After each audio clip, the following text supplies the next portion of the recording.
नमस्कार, बहुत स्वागत है आपका। मैं हूं आपके साथ योगेश पांडे। शाम के 5 बज चुके हैं और वक्त हो चला है देश की सबसे सार्थक बहस ललकार का। दरअसल बात कुछ भी हो, पर सच तो यही है कि लोकसभा हो या राज्यसभा, विधानसभा हो या फिर अन्य चुनाव, उम्मीदवार पैसा पानी की तरह बहाते हैं। कहीं कहीं तो ये धनराशि चुनाव आयोग की तय रकम से भी 10 गुना अधिक हो जाती है। मतलब साफ है कि यह पैसा कहीं ना कहीं से तो आता ही होगा। वो चंदा भी हो सकता है या फिर घालमेल कर बनाई गई अवैध संपत्ति, और यही अवैध धन या संपत्ति काला धन भी हो सकता है।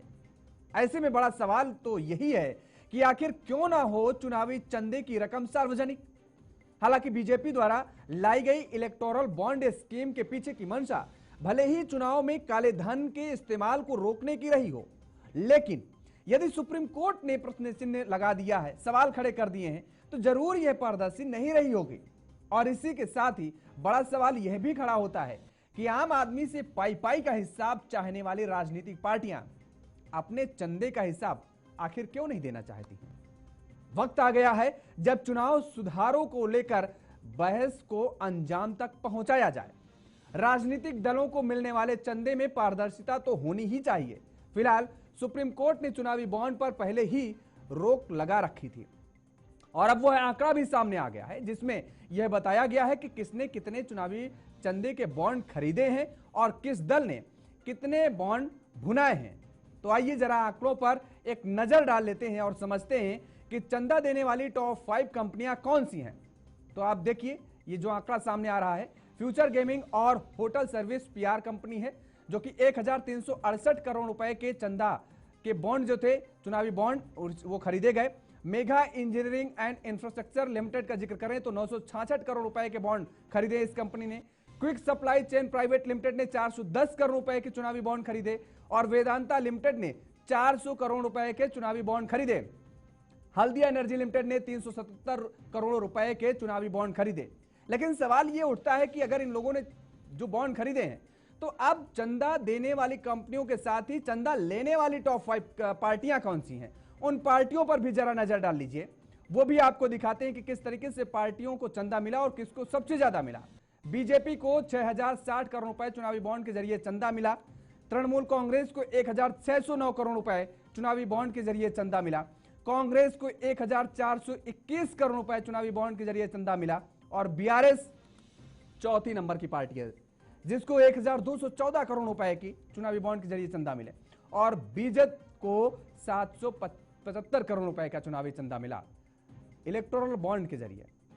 आप समझ रहे हैं, ये 5 टॉप 5 पार्टियां हैं, बाकी और भी लोगों को मिला है, लेकिन हम 5 बड़ी पार्टियों का जिक्र आपके सामने उनका आंकड़ा रखा। अब किस पार्टी को कितने रुपए के कितने बॉन्ड मिले, ये भी एक बड़ा सवाल उठता है। तो जरा ये भी देखिए कि किस पार्टी को कितने के बॉन्ड मिले। अब बीजेपी का अगर जिक्र करते हैं तो 1 करोड़ के जो बॉन्ड थे वो 5854 बॉन्ड मिले। 10 लाख के बॉन्ड जो थे 1994 बॉन्ड मिले। 1 लाख के जो बॉन्ड थे 706 बॉन्ड मिले और 10,000 के जो बॉन्ड थे 48 बॉन्ड मिले और 1000 के महज 31 बॉन्ड भारतीय जनता पार्टी को मिले हैं। इसी तरह बीजेपी के बाद अगर तृणमूल का जिक्र करते हो 1 करोड़ के 1467 बॉन्ड मिले। कांग्रेस को 1 करोड़ के 1318 बॉन्ड मिले और बीआरएस को 1 करोड़ के बॉन्ड 1181 बॉन्ड मिले और बीजेपी को 766 बॉन्ड मिले हैं 1 करोड़ रुपए के। इसके अलावा जो आंकड़ा है वो आपके सामने है। अगली लिस्ट आपको बताएं, दरअसल चंदा देने वाली जो टॉप 30 कंपनियों में से 14 पर रेड भी पड़ी थी। ये जांच के दायरे में फ्यूचर गेमिंग और होटल सर्विसेज। 2022 में ईडी ने मनी लॉन्ड्रिंग मामले में कंपनी और उसके अलग अलग उप वितरकों को 409 करोड़ रुपए से अधिक की संपत्ति कुर्क की थी और 27 अक्टूबर 2020 और 5 अक्टूबर 2023 के बीच 1368 करोड़ रुपए का चंदा दिया। अब दूसरी जो बड़ी कंपनी है जिस पर जांच के दायरे में जो कंपनी है, मेघा इंजीनियरिंग आती है। अक्टूबर 2019 में इनकम टैक्स विभाग ने हैदराबाद और दूसरे शहरों में कंपनी के कई कार्यालयों पर छापेमारी की थी। तब से कंपनी ने चुनावी बॉन्ड में 966 करोड़ रुपए का दान दिया। हल्दिया एनर्जी लिमिटेड, मार्च 2020 में इसे केंद्रीय जांच ब्यूरो की कार्रवाई का सामना करना पड़ा था। इस कंपनी ने चुनावी बॉन्ड में 377 करोड़ रुपए का चंदा दिया। वेदांता लिमिटेड वेदांता ग्रुप की कंपनी TSPL पर अगस्त 2022 में मनी लॉन्ड्रिंग जांच के सिलसिले में ईडी ने छापा मारा था। ग्रुप ने चुनावी बॉन्ड में सामूहिक रूप से 400 करोड़ रुपए का चंदा दिया है। अगला नाम यशोदा सुपर स्पेशलिटी अस्पताल हैदराबाद स्थित कॉर्पोरेट हॉस्पिटल चेन पर दिसंबर 2020 में आयकर अधिकारियों ने छापा मारा था और इस कंपनी ने अक्टूबर 2021 में चुनावी बॉन्ड में 162 करोड़ रुपए का दान दिया। तो आप देख रहे हैं ये चुनाव क्योंकि पैसे से होता है और पैसे का खेल पूरे चुनाव में देखने को मिलता है। चंदा भी पार्टियां लेंगी लेकिन ये नहीं बताएंगी कि उनके सोर्स क्या हैं, उनके आय क्या है, कहां से आ रहे हैं आखिर ये चंदा, कौन दे रहा है, ये बताने के लिए तैयार पार्टियां नहीं होंगी कभी। और आपसे आपकी इनकम का एक एक पाई पाई का हिसाब ये पार्टियां लेना चाहती हैं कि आप अपना आम जनता अपने पाई पाई का हिसाब सरकार को दे। सरकार किसी की हो, किसी भी राजनीतिक दल की हो, लेकिन सभी एक ही ढर्रे पर चलेंगे। लेकिन खुद कहां से पैसा ला रही हैं, खुद को कौन पैसा दे रहा है, वो नहीं बताएंगे। अब बड़े सवाल खड़े हो रहे हैं। जिस तरीके से सुप्रीम कोर्ट ने यह आदेश दिया था SBI को कि इलेक्टोरल बॉन्ड को लेकर के जितनी भी सारी जानकारी है वो चुनाव आयोग को दिया जाए और चुनाव आयोग उस जानकारी को अपनी वेबसाइट पर अपलोड करे। सुप्रीम कोर्ट के निर्देशानुसार SBI ने जानकारी दी और चुनाव आयोग ने उस जानकारी को अपनी वेबसाइट पर अपलोड भी कर दिया। अब पूरा खाका जनता के सामने आ गया। हालांकि इस बीच अभी एक कड़ी टूट रही है, कड़ी जुड़ नहीं पा रही है ये कि आखिर किसने किसको कितना पैसा दिया, यानी किस कंपनी ने किस राजनीतिक दल को कितना चुनावी चंदा दिया। अभी ये कड़ी जुड़ नहीं रही है फिलहाल और इसी कड़ी को जोड़ने की अभी और भी कोशिश की जा रही है। सुप्रीम कोर्ट ने निर्देश दिए हैं SBI को और कि सीरियल नंबर जो नहीं दिए गए वो भी दिए जाए, क्योंकि सीरियल नंबर के बाद भी काफी खेला हो सकता है। हमारे साथ कुछ मेहमान जुड़े हुए हैं, आपका तारुफ करा देते हैं।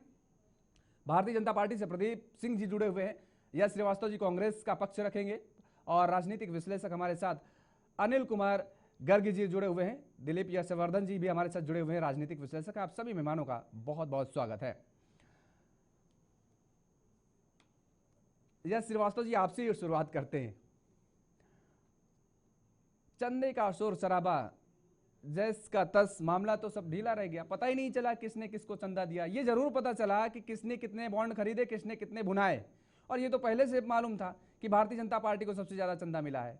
टाइम टाइम फिक्स हो गया पूरा मामला क्या?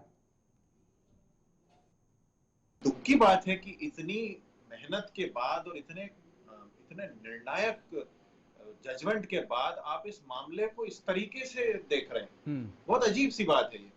सुप्रीम कोर्ट इतनी कड़ी निगाह बनाए हुए है कि जब आज उस लिस्ट में ये गलती निकली जो आपने भी बताई है, तो सुप्रीम कोर्ट ने कमेंट दिया है कि आपने पूरा डेटा साझा नहीं किया। 22,000 में से 18,000 के करीब बॉन्ड्स की जानकारी दी गई है। 3,346 बॉन्ड्स अभी भी खुलासा नहीं हुआ है। इस बारे में भी सुप्रीम कोर्ट बोल रहा है और आप कह रहे हैं मामला दब गया। ऐसा नहीं है योगेश जी। बात यह है कि भाजपा जो आज आई थी यहाँ पे भ्रष्टाचार भ्रष्टाचार चिल्लाती हुई, और नरेंद्र मोदी जो अपने आप को बोलते थे कि भाई हम शासक नहीं सेवक हैं, उन्होंने आते ही देश से अपनी जो सेवा करवाई है, भाई मैं कुछ भी करूंगा लेकिन मुझसे कोई कुछ नहीं पूछेगा, आपकी जेब में मैं पूरा ताका झांकी करूंगा, आपका आधार कार्ड ले लूंगा, आप कहाँ जा रहे हो, क्या खर्च कर रहे हो, सब देखूंगा मैं, मुझसे कोई नहीं पूछेगा। ये नियम कांग्रेस ने नहीं बनाया है योगेश जी। ये नियम केवल एक चंदा चोर भ्रष्ट और झूठे प्रधानमंत्री ने बनाया है, नरेंद्र मोदी ने। कांग्रेस पार्टी चुनावी बॉन्ड का विरोध तब से कर रही है जब से चुनावी बॉन्ड का कॉन्सेप्ट पहली बार दिया गया, और अरुण जेटली जी अब हमारे बीच नहीं है, लेकिन वो इसको लेकर आए थे प्रधानमंत्री की तरफ से। तो सवाल ये उठता है कि यदि भाजपा की नीयत इतनी साफ है, भ्रष्टाचार के खिलाफ है, तो उनको ये नियम सीधे सीधे रखने चाहिए थे ना कि भाई बॉन्ड के बारे में कोई भी कभी भी देख सकता है। इतनी लंबी प्रक्रिया होती है, कोर्ट में इतनी लंबी लड़ाई लड़नी पड़ती है, उसके बाद SBI 26 दिन तक टालम टोली करता है, और अभी भी सुप्रीम कोर्ट से आज भी एक नया उसको फटकारने को मौका मिल जाता है क्योंकि वो पूरी जानकारी नहीं दे रहा है। हाँ। तो इसमें आप विपक्ष और दूसरी पार्टियों को थोड़ी देर के लिए भूल जाइए और आप ये भी बिल्कुल भरोसा रखिए, हालांकि बाकी दुनिया जानती है लेकिन आपसे मैं भरोसा रखने को कहूंगा कि कांग्रेस पार्टी चुनावी बॉन्ड के पक्ष में बिल्कुल नहीं है। अब यदि सरकार ने इसको सिस्टम ही बना दिया है तो उसमें वो हमारे हाथ में नहीं है। और इनके नेता तो कह भी चुके हैं कि इनको संविधान पूरी तरह बदलने के लिए हर राज्य में और केंद्र सरकार में 2/3 से ज्यादा बहुमत चाहिए। तो बात यहाँ पे यह है कि नीयत साफ साफ दिख रही है। पूरा चंदा, और आप खुद नाम गिना चुके हैं, जितने बड़े बड़े चोरों ने चंदा दिया है उनको कितना फायदा बदले में मिला है। आधार पूना वाला, हमको आपको मिली 1500 रुपए की वैक्सीन जिसको मुफ्त कहा जा रहा है, और आधार पूना वाला लंदन में बंगला बना रहे हैं और वो 50 करोड़ का चंदा देते हैं। ये सब बातें देखिए, ठीक है, मामला फिस नहीं हुआ है। एक कमेंट ले लेते हैं, यस जी, एक कमेंट ले लेते हैं, उसके बाद आते हैं प्रदीप जी।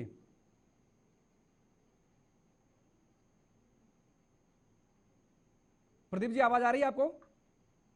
एकदम आवाज आ रही है, बोलो। प्रदीप जी, सबसे ज्यादा चुनावी चंदा भारतीय जनता पार्टी को मिला, और जो ये खाका, जो लिस्ट सामने आई, पूरी जानकारी आई, उसके बाद अब मैच तो प्रॉपर हालांकि नहीं हो पा रहा, लेकिन मैच करने की पूरी कोशिश की जा रही है कि किसने किसको चंदा दिया सबसे ज्यादा।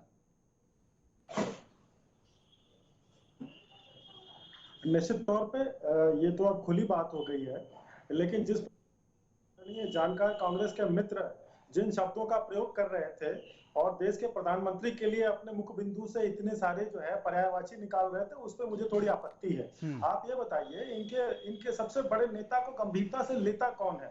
उनकी क्या क्या बातें अब तक निकलती हैं, जनता की उस पर प्रतिक्रिया क्या होती है और उसके बाद उसका कॉन्सिक्वेंस क्या होता है? तो सबसे पहले अभी मैं आपको एक बात और बताना चाहूंगा। एक कार्यक्रम में बैठा था जिसमें पूर्व कोई बड़े अधिकारी थे जो कि चुनाव आयोग में रह चुके थे, वो रिटायर हो चुके हैं। तो उन्होंने बताया कि देखिए, इस पे जो है राजनीतिक पार्टियों को दोषी ठहराया जाना एक दूसरी बात है, मिलता तो सबको है। कांग्रेस अगर पक्ष में नहीं थी तो इन्होंने क्यों नहीं कहा कि हमको लेना ही नहीं है, चलिए रहने दीजिए, हमारे नाम से बॉन्ड खोलिए ही मत, हमें लेना ही नहीं है। मीठा तो गप गप, कड़वा तो थू थू। 18 राज्यों में भारतीय जनता पार्टी की सरकारें हैं और इनकी 1 या 2 राज्यों में टीएमसी का सबसे मोदी ट्रेंडिंग है इस समय। सबसे ज्यादा, और रखिए, हम पहले ही आपको जवाब दे चुके हैं। अभी सुन लीजिए, पहले सुन लीजिए, मैं शांति से सुन रहा था, आपने शब्दों का प्रयोग किया, मैं शांति से सुन रहा था, विनम्रता पे थोड़ा सा ध्यान दीजिए आप। तो कांग्रेस को मना करना था, लेना ही नहीं था। 40 से ज्यादा इनकी सीटें नहीं है पिछले 2 आम चुनाव में, और पता नहीं किस मुंह से ये अनर्गल बातों का प्रयोग करते हैं, अनर्गल शब्दों का प्रयोग करते हैं। जब आपका आधार खत्म हो चुका है जनता के बीच में, तो केवल समाचारों में बने रहने के लिए अनर्गल आरोप लगाएंगे। निश्चित तौर पे एसबीआई सरकार के अधीन काम करती है। एसबीआई ने समय मांगा था, एसबीआई को फिर से अदालत ने सोमवार तक का समय दिया है, वो कार्य कर रहे हैं। अब इस पे जो है तूल देना, ये सोचना कि इनके 4 मत बढ़ जाएंगे, तो ये बड़ी भूल है। ठीक है, तूल देना। एक एक कमेंट ले लेते हैं, उसके बाद आ रहे हैं, यस जी आ रहे हैं, एक एक कमेंट ले लेते हैं, उसके बाद आते हैं दिलीप यशवर्धन जी। इस पूरे मामले को तूल देना ही बेकार है, इस पूरे मुद्दे को लेकर के चर्चा करना ही बेकार है, भारतीय जनता पार्टी का साफ तौर पर कहना है। और अगर चुनावी बॉन्ड इतना ही खराब था तो कांग्रेस को नहीं लेना चाहिए था। नहीं, चर्चा तो बेकार नहीं, ये डेमोक्रेसी है, इस डेमोक्रेसी में जनता से जुड़ा अगर कोई भी चीजें चर्चा में आ रही तो उसको बेकार कहना मुझे नहीं लगता कि कहीं से तर्कसंगत होगा। अरे क्यों बेकार है? भाजपा के प्रवक्ता इस बात को क्लियर करे कि ये क्यों बेकार। क्या ये मामला देश की अर्थव्यवस्था से जुड़ा हुआ नहीं है? क्या इतना पैसा जो राजनीतिक पार्टियों के फंड में गया है, ये पैसा अगर कहीं मनी सर्कुलेशन में होता और सरकार के खजाने में जाता तो इस देश की जनता के लिए संसाधनों का लाभ उपलब्ध हो पाता? इस बात का जवाब सारी पार्टियां देंगी, सारी राजनीतिक पार्टियां देंगी इस बात का जवाब। कांग्रेस भी देगी, भाजपा भी देगी, टीएमसी भी देगी, बीआरएस भी देगी। आप सोचिए कि भाजपा और कांग्रेस ये नेशनल लेवल की पार्टियां हैं, लेकिन जो रीजनल लेवल की पार्टीज हैं, जो एक पर्टिकुलर राज्य में अपना साम्राज्य फैला के बैठी, उनको भी 100 करोड़ का चंदा मिला है। इसका मतलब कि इस धांधली में, अगर इसको धांधली कह रहे हैं, कोई भी पार्टी अगर धांधली कह रही है तो इस धांधली में सभी शामिल है।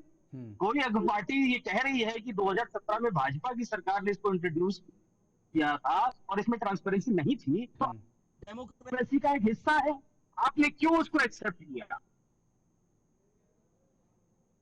मत करते, आप उसी समय हंगामा खड़ा कर देते कि ये इलेक्टोरल बॉन्ड बेकार की चीज है, जनता के खिलाफ है, कॉन्स्टिट्यूशन के खिलाफ है, हम इसको एक्सेप्ट ही नहीं करेंगे। आप एक्सेप्ट कर रहे हो, और जब सुप्रीम कोर्ट ने डंडा चलाया, जब सुप्रीम कोर्ट ने उसको गलत कहा, तब आप भी गलत कहना शुरू कर रहे हैं। तो ये मामले में मैं किसी पार्टी का समर्थन नहीं करूंगा। हर पार्टी ने कमोबेश पैसा लिया है, और पैसा लिया है तो जाहिर सी बात है कि उनकी समर्थक पार्टी ने ही पैसा दिया है।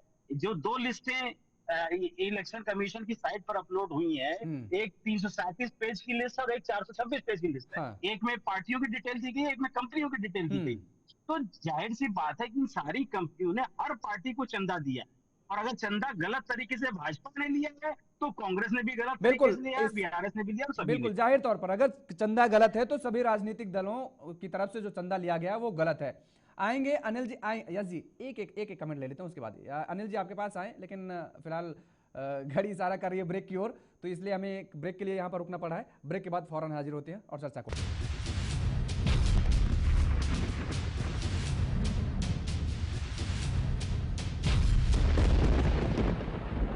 ब्रेक के बाद एक बार फिर आप सभी का स्वागत है। चुनावी चंदे की जो डिटेल सामने आई है आज हम बात कर रहे हैं उसी पर और चर्चा कर रहे हैं, समझने की कोशिश कर रहे हैं कि आखिर देश में सियासी दलों की तरफ से और ये दानदाताओं की तरफ से कैसा खेल खेला जा रहा है चंदे का। अनिल जी, बहुत बड़े बड़े दानदाता हैं हमारे देश में, बताइए, हजारों हजार करोड़ रुपए फ्री में पार्टियों को, राजनीतिक दलों को दे देते हैं, कहते हैं भैया रखिए अपने पास पैसा, कुछ नहीं चाहिए, क्योंकि दानवीर हैं ये इतने बड़े बड़े। योगेश जी, मैंने अभी सभी साथियों को सुना जी, और जब से सुप्रीम कोर्ट का ये निर्णय आया तब से इसकी सारी बहस भी सुन रहा। हाँ, ऐसा करते हैं, इलेक्टोरल बॉन्ड से पहले की क्या स्थिति थी, इलेक्टोरल बॉन्ड के बाद क्या स्थिति, उसको थोड़ा कंपेयर करते हैं। इलेक्टोरल बॉन्ड से पहले कंपनियां सीधे चेक के माध्यम से या कोई भी दानदाता कैश के माध्यम से पॉलिटिकल पार्टीज को फंड देता था।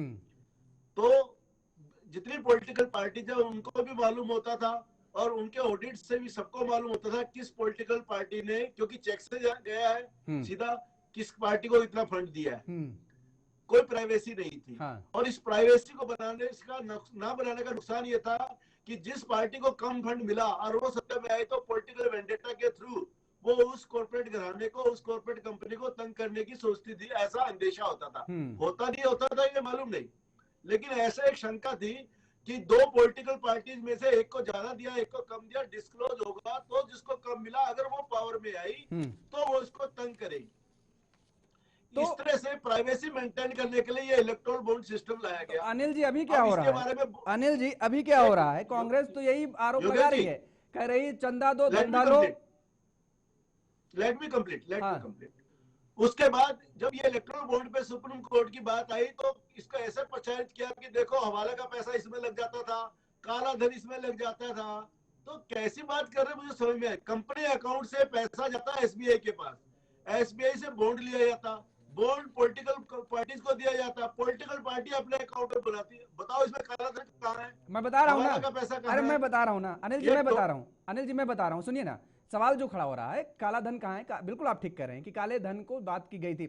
अगर काला धन नहीं है, सब व्हाइट पेपर है, सब व्हाइट कुछ है पूरा, तो एसबीआई को आखिर क्या दिक्कत थी कि वो सीरियल नंबर नहीं दिए गए? आप सोचिए कितनी हतप्रभ करने वाली बात है, बहुत छोटी सी नॉर्मल बात है।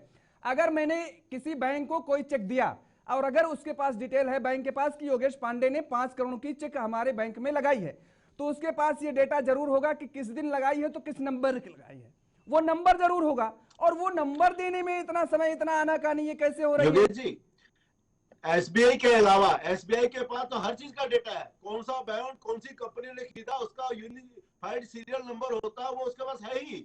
उसको हर हालत में मालूम है जो बैंक पॉलिटिकल पार्टी ने इनकैश कराया है, किस पॉलिटिकल गवर्नमेंट घराने ने खरीदा था, ये तो 100% है। एसबीआई के अलावा किसी को मालूम नहीं। तो सुप्रीम कोर्ट के निर्देश जब सुप्रीम कोर्ट ने दिए, यही बात तो फिर आज भी सुप्रीम कोर्ट की तरफ से कहा गया ना कि क्यों नहीं दिया गया, कुछ और कह रहा हूं, डेटा क्यों नहीं दिया गया? समझिए, पहले मैं कुछ और कह रहा हूँ। मेरा ये कहना था ये लाया क्यों गया, मैं उसकी पृष्ठभूमि बता रहा था कि ये गोपनीयता थी, कौन सी कंपनी किस पॉलिटिकल पार्टी को कितना वो दे रही है, डोनेशन दे रही है, ये बात उनके अकाउंट से नहीं पता चलती थी। इस प्राइवेसी को मेंटेन करने के लिए इसको लाया गया। इसमें गुण दोष हो सकता है, लेकिन इसको जो प्रचारित किया जा रहा है ना कि ये काला धन और हवाले का, ये हवाला और काला धन हो नहीं सकता। हाँ, ये तो है कि अगर एसबीआई से मांगा गया, प्राइवेसी नहीं रखना चाहते, सुप्रीम कोर्ट का कहना है प्राइवेसी नहीं होनी चाहिए, ये इसका गुण दोष हो सकता है, इसका एक पहलू हो सकता है, लेकिन उसमें हवाला और काला धन नहीं है। मेरा कहना ये है, ये बैंक टू बैंक ट्रांसफर है। कंपनी के बैंक से एसबीआई में पैसा गया, एसबीआई ने बॉन्ड दिया,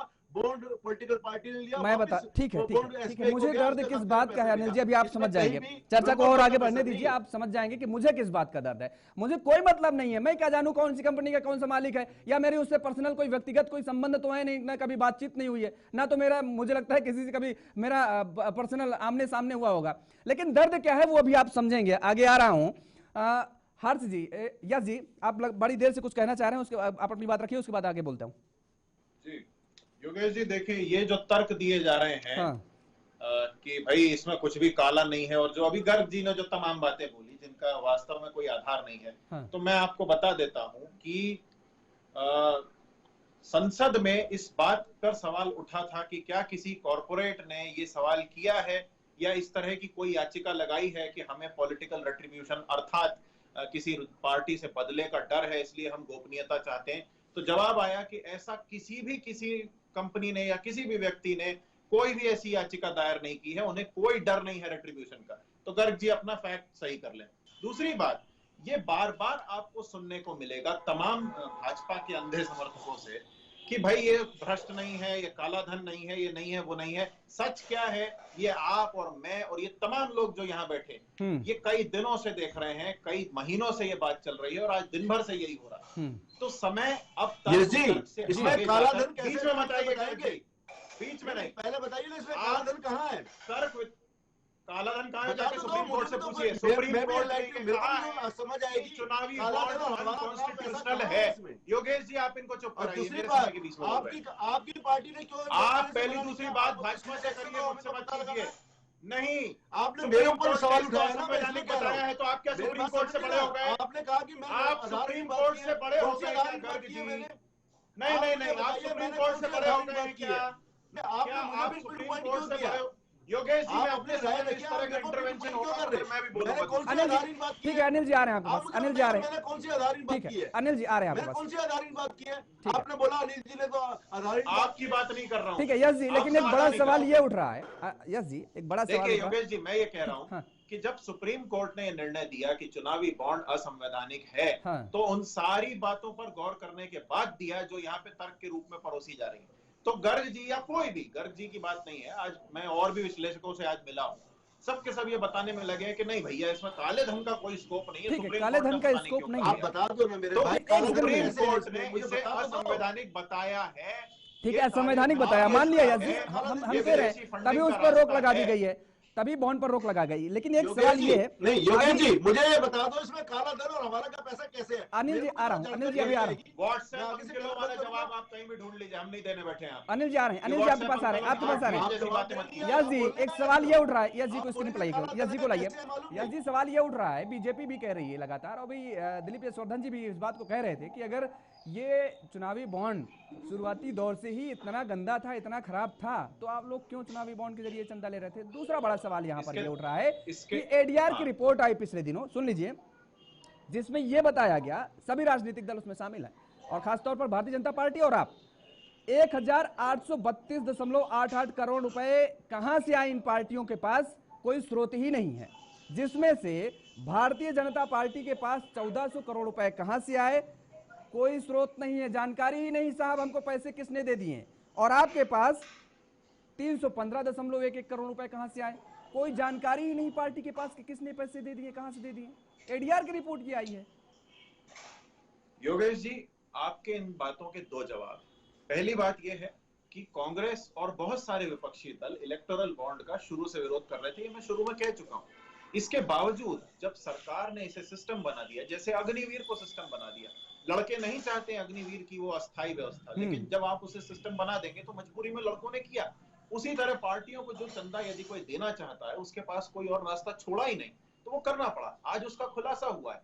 अब दूसरी बात आप जो कह रहे हैं एडीआर की, तो देखिए कांग्रेस के ऊपर पिछले कुछ दिनों में भाजपा ने यानी कि सरकारी मशीनरी का प्रयोग करते हुए बहुत तरीके से हमारे सही खाते जिनमें सीधी सदस्यता की रकम जमा है, उनको भी सीज कर दिया है। तो ये 300 करोड़ का हिसाब लेने के साथ साथ आप बिल्कुल उस 1400 करोड़ का हिसाब भी लीजिए, हम तो तैयार हैं, हमें कोई डर नहीं।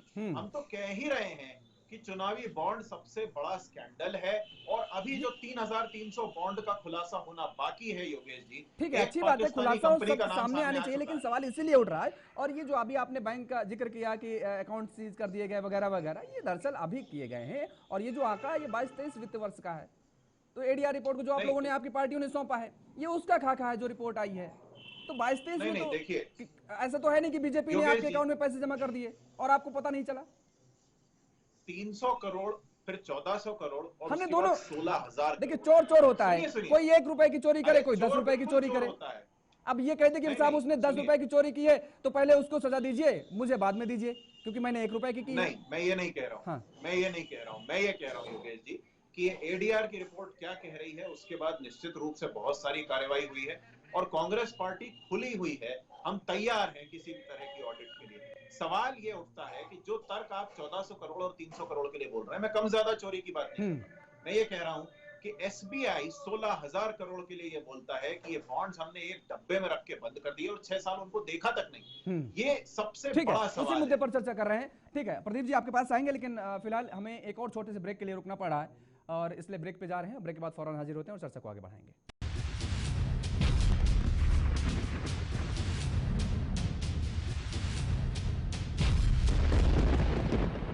ब्रेक के बाद एक बार फिर आप सभी का स्वागत है। चर्चा को आगे बढ़ाएंगे और सीधा रुख करेंगे प्रदीप जी का। चुनावी चंदे को लेकर के प्रदीप जी जो सवाल खड़े हो रहे हैं उसमें अगर हम गौर करें, क्योंकि जो आंकड़ा सामने आया है future gaming and hotel services है, सबसे नंबर 1 पर है। अब रिपोर्ट के मुताबिक 23 जुलाई 2019 को ईडी ने कथित मनी लॉन्ड्रिंग घोटाले में 120 करोड़ रुपए जब्त किए, संपत्ति जब्त की और 21 अक्टूबर 2020 और 9 जनवरी 2024 के बीच इसी कंपनी ने 1,368 करोड़ रुपए का दान कर दिया चुनावी बॉन्ड लेकर के। 2 अप्रैल 2022 को बताया गया कि ईडी ने मनी लॉन्ड्रिंग के मामले में 409.92 करोड़ रुपए की संपत्ति जब्त की और उसके 5 दिन बाद 7 अप्रैल 2022 को कंपनी ने 100 करोड़ रुपए का बॉन्ड खरीद लिया। मेघा की जिक्र करते हैं, मेघा इंजीनियरिंग कंपनी का। 19 में अक्टूबर 19 में इनकम टैक्स विभाग ने छापेमारी की कई संस्थानों में और उसके बाद कंपनी ने चुनावी बॉन्ड में 966 करोड़ रुपए दान कर दिए। उसके बाद छापेमारी के बाद हल्दिया एनर्जी का जिक्र करते हैं तो 2019 में चुनावी महीने में 15 करोड़ रुपए चंदा दिया और उसके बाद 2020 मार्च में सीबीआई की जांच के बाद लेकर 24 तक जो बॉन्ड खरीदे गए 350 करोड़ रुपए के। अब अगर विपक्ष ये आरोप लगा रहा है कि इन एजेंसियों का इस्तेमाल किया जा रहा है, बेजा इस्तेमाल किया जा रहा है, अब ये जो आंकड़े बता रहे हैं इसमें अगर ये ना कहें कि कुंडी खटखटाई गई है, साहब कुछ झोली में डालिए आकर के उसके बाद फिर आगे बढ़िए, क्या कहा जाए? सर आप इसको इस प्रकार से कह रहे हैं, मेरे कहने का तरीका ये है कि ईडी सीबीआई जिस पे अक्सर कांग्रेस वाले विलाप करते रहते हैं कि उसका बेजा तो वो सीधे बोला, मैंने तो सीधे बोला, आज भी कांग्रेस ने कहा कि चंदा दो धंधा लो, मैं तो वही तो सवाल पूछ रहा हूँ। जी जी ठीक है ना, जिन कंपनियों का आपने जिक्र किया वो 20 और 18-19 में ही नहीं, वो 2008 में भी चंदा देती रही हैं और केरला और पश्चिम बंगाल में भी उन्होंने चंदा दिया है, तो थोड़ा इसको भी कंसीडर किया जाना चाहिए ना। हाँ, मैं कर रहा हूँ, मैं कंसीडर कर रहा हूँ। अब सुनिए, इसी से सवाल जोड़ रहा हूँ। आपने कहा, मैंने आपकी बात को तुरंत तवज्जो दिया, तुरंत जोड़ दिया, फिर आप अभी इसी मंच पर यह बोल दीजिए कि हम कांग्रेस, टीएमसी और अन्य राजनीतिक दलों से अलग नहीं है, जैसी राजनीतिक वो दल है उसी ढर्रे पर हम भी चल रहे हैं, स्वीकार कर लीजिए यहीं पर। फिर आप ये जो बोलते हैं मंचों में कि नहीं हम साफ सुथरी पार्टी है, उसको खारिज कर दीजिए। अरे पांडे जी देखिए, ये जो इलेक्टोरल बॉन्ड से चंदे आए वो क्या केवल भाजपा को ही आए? फिर ये देखिए भटक गया आप, तो मैंने तो वही सवाल किया, आपने कहा कंसीडर करिए, मैंने कंसीडर कर लिया। ये जो व्यवस्था बनाई गई, नहीं, ये जो व्यवस्था बनाई गई ये सभी पार्टियों के लिए बनाई गई, सभी पार्टियों ने चंदा भी लिया। अब चूंकि हमारी सरकार 18 राज्यों में है या हम केंद्र में है, तो इसका मतलब ये थोड़ी कि हम स्कूप कोट हमेशा बलि का बकरा भारतीय जनता पार्टी को ही बनाया जाएगा, वो भी ऐसी पार्टियों से जो कि क्षेत्रवादी है, परिवारवादी है या भाषावादी है, जिनका जनता में कोई आधार नहीं रहेगा, खास करके कांग्रेस के लिए। मैं अन्य पार्टियों को नहीं कहता, लेकिन क्या कांग्रेस को अगर इस प्रकार की परेशानियां थी, जुडिशरी में परेशानी थी, एग्जीक्यूटिव में परेशानी थी, तो 55 वर्षों के शासनकाल में इन्होंने उन परेशानियों को क्यों नहीं दूर किया? क्या इन्हें अंदाजा नहीं था? इनके पास तो बड़े विद्वान वकील हैं, बड़े अच्छे लोग हैं, इन्होंने क्यों नहीं संविधान वो कांग्रेस के सवाल हम कांग्रेस से ले रहे हैं, हमने कांग्रेस पर सवाल खड़े किए प्रदीप जी, उसके मैंने जवाब लिए, यस जी ने दिए।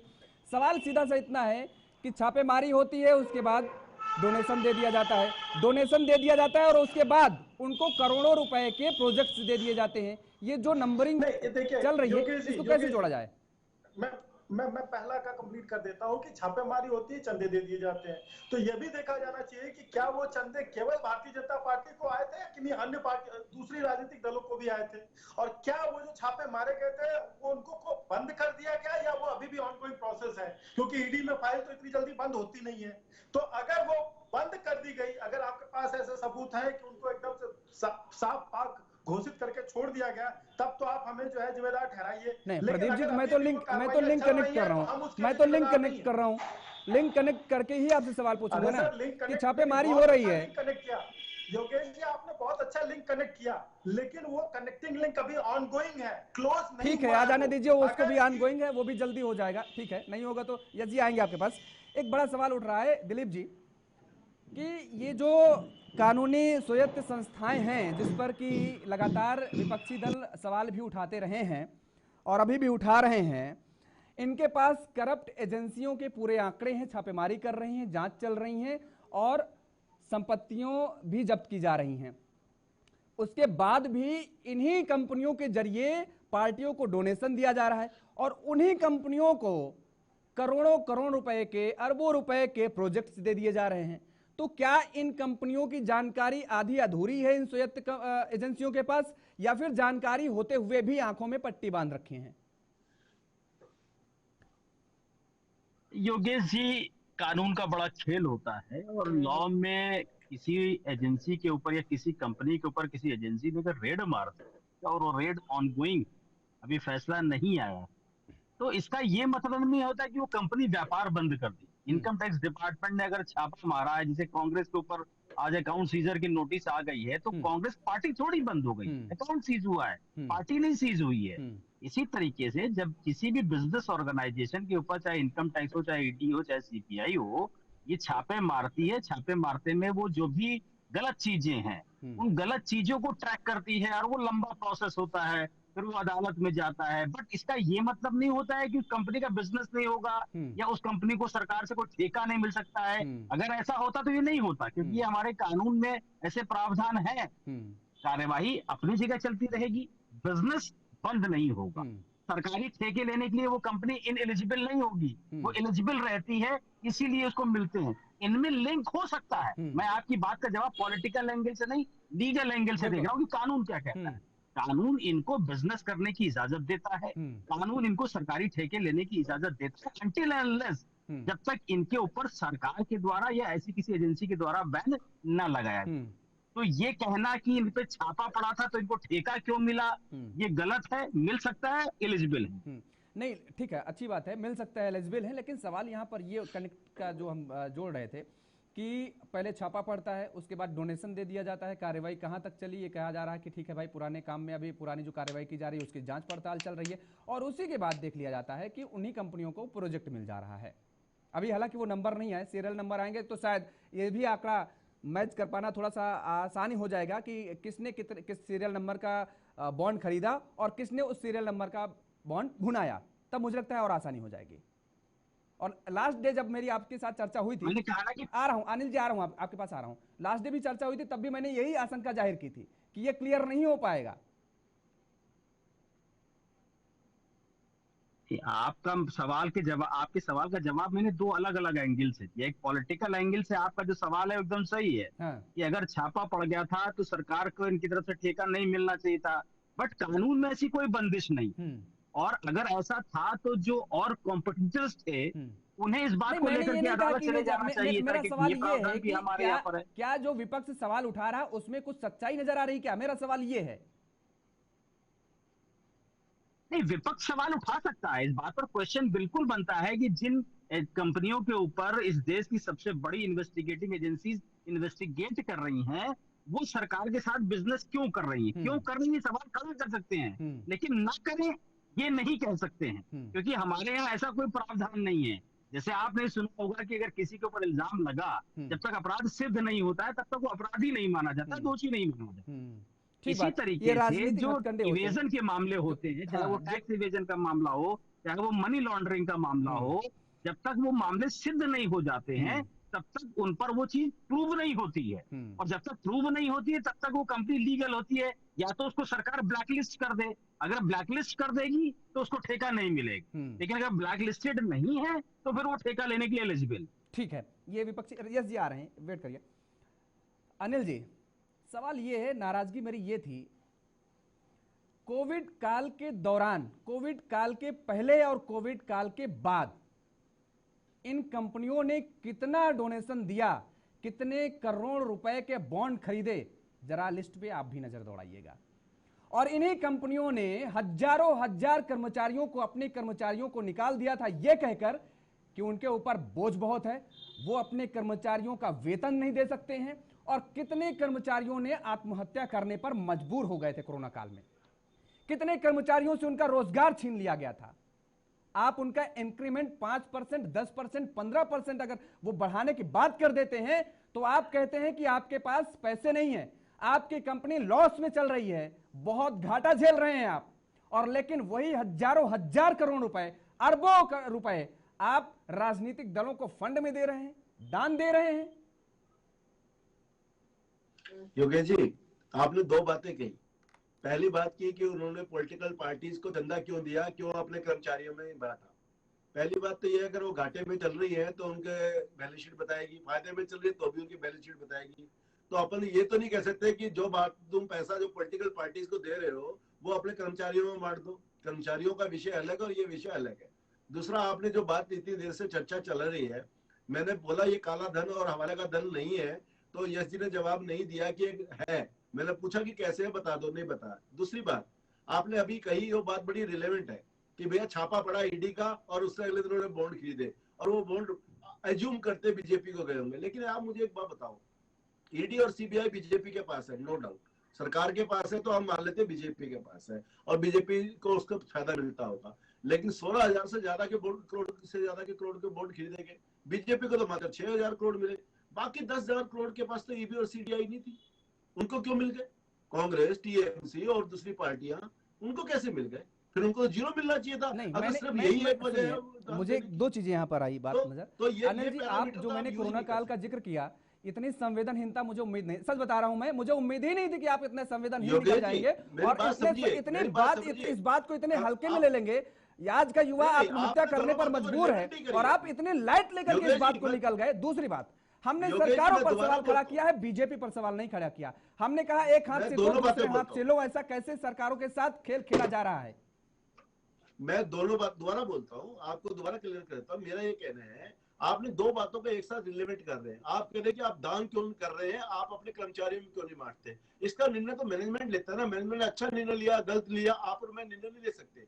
संवेदनशीलता हो सकती है कि वो संवेदनशील नहीं थे, वो लोगों को लगता था कि दान देने से ज्यादा फायदेमंद है, अपने कर्मचारियों में बांटना गलत है। ये संवेदनशीलता की बात हो सकती है कि उतने संवेदनशील वो नहीं थे जिनको होना चाहिए, लेकिन ये डिबेट का विषय नहीं हो सकता भी क्यों नहीं दिया। नहीं, मेरे लिए है, मेरे लिए है अनिल जी, आपके लिए नहीं हो सकता। मेरे लिए किसानों के मुद्दे, युवाओं के मुद्दे सारे डिबेट के विषय हैं, और ये युवाओं का मुद्दा है। आप क्या बात कर रहे हैं? आप रिलेवेंट करिए, आप कनेक्ट करिए। आप कह रहे हैं कि मुद्दा नहीं है, आप आंकड़ा उठाइए, कितने युवाओं ने आत्महत्या करने पर मजबूर हो गए थे, कितने लोगों ने पलायन कर लिया। आप कह रहे हैं उससे हम रिलेवेंट ना करें, हम चंदा। आप बताइए, आज 5 रुपए, आप अनिल जी आप सच बताइए, आज आप 5 रुपए किसी को फ्री में दे देंगे? ठीक है, हम वहां जा ही नहीं रहे, आप भौतिक आप परिस्थिति पे आइए। आप 5 रुपए किसी को मुफ्त में देने के लिए तैयार होंगे क्या? मेरे जेब से 5 रुपए किसी के लिए मुफ्त में निकलेगा क्या?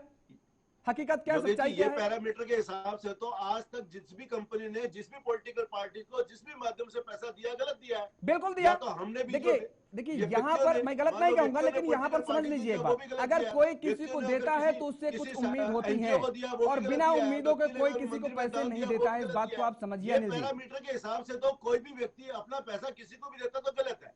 आपका पैरामीटर के हिसाब से तो ये हो गया। मेरा पैरामीटर ये नहीं है। कोई भी कंपनी किसी को भी पैसा देती है दान में, चाहे वो संस्था हो, चाहे वो पॉलिटिकल पार्टी हो, चाहे वो कोई आप अब इसको दूसरी जगह ले जा रहे हैं, आप इसको दूसरी जगह ले रहे हैं। मेरा सवाल कुछ और था, आप सवाल पर जवाब नहीं दिए और उसके बाद नहीं आप मेरे सवाल का जवाब नहीं। यस जी, आप कुछ कहना चाह रहे हैं? जी योगेश जी, देखिए ये अभी पिछले 2 मिनट में जो वार्तालाप हुआ है, ये भाजपा और आरएसएस की पूरी नीयत का ट्रेलर है। कितनी आसानी से कह देते हैं कि भैया ये तो अलग बात है, ये उससे कोई मतलब नहीं। इस बात को देश की जनता को दिखाना बहुत ज्यादा जरूरी है। अच्छा हुआ आपने ये हिस्सा अगर आप पूरी तरह दिखाते हैं तो बहुत अच्छी बात है। दूसरी बात, इनकी बातों को हम सही मान लेंगे यदि इनके सबसे बड़े और साहसी नेता जो वास्तव में कायर हैं, वो जाके जनता के बीच वही बोल के दिखा दें जो इस समय अनिल गर्ग बोल रहे हैं कि भाई ये अलग विषय है और युवाओं को पैसा देना नहीं देना मैनेजमेंट का काम है। एक और बात याद दिलाना जरूरी है यहाँ पे कि वो भाजपा, वो आरएसएस जो बोलती है कि हम देश के लिए काम करते हैं, किया कुछ नहीं। उनके पास हजारों करोड़ रुपया है और उन लोगों ने भी इन मरते हुए लोगों की सुध नहीं ली। किसी भी अबे संविधान में मत उठा भाई, बीच में मत बोलो प्रदीप सिंह। संविधान की खामियों को एक ने भी 5 पैसा नहीं दिया किसी आत्महत्या करने वाले युवा को, किसी अपमानित पीड़ित किसान को, किसी महिला को, लेकिन जो किसी को भी 1 रुपया नहीं दिया भाजपा आरएसएस ने। अपनी बिल्डिंगें बनाते जा रहे हैं, इनके सड़क साफ नेता गाड़ियां हैं, सब कुछ है और वो सारा पैसा यही है, चुनावी बॉन्ड का पैसा, पीएम केयर्स फंड का पैसा, आप एक सम्मानित भारत परिवार के के वीर लगते फंड हैं, का कम से पैसा, कम अपनी झुंझलाहट सरकार इस की तरह से खजाने से शब्दों में चुराया बयान हुआ करें। पैसा, नहीं तो सारा मुझे पैसा अच्छी गालियां भाजपा ने देने अपने के लिए कार्यकर्ताओं और ने राहुल अपने जी भोग के विलास में उपमा लगाया है। बहुत सारे अलंकृत कर सकते हो, प्रदीप लेकिन सिंह, अगर आप आदरणीय सोनल मोदी जी के को बात इस प्रकार करो, के शब्दों का प्रयोग खोल के करेंगे रख तो दे ये तुम्हारी बर्दाश्त नहीं पार्टी किया पूरी की जाएगा। पूरी। 40 से ज्यादा साफ सीटें सामने नहीं है आ आपकी गए हो, और आप चंदा चोर मोदी है, चंदा चोर मोदी। चंदे में धंधा करते हो तुम लोग, देखिए चंदे के धंधे में लिप्त हो तुम लोग। बदले एक अल्प बुद्धि, एक मंद बुद्धि बालक की जगह कोई बड़ा मंद नेता बुद्धि लेके आइए, तब चर्चा तुम्हारा करिएगा। नेता, तुम्हारी भाजपा, तुम्हारी आरएसएस, सबके सब मंद बुद्धि कायर चोर, जाके देश के चोर। 40 सीट से ज्यादा अगर आ गई ना, 40 सीट से अगर ज्यादा आ गई, 400 आए, तुम्हारी नहीं आने देंगे। लॉन्च कर रहे हो, तुम्हें अब जनता जवाब देगी, तुम्हें और तुम्हारी चोरी को, तुम्हारी 10 साल की मक्कारी को। चलिए ठीक है, दोनों लोगों को रोकेंगे, दोनों लोगों को रोकेंगे, दोनों लोगों को रोकेंगे। यस जी, प्रदीप जी, दोनों लोगों को रोकेंगे। दिलीप यशवर्धन जी, फाइनल कमेंट आपका।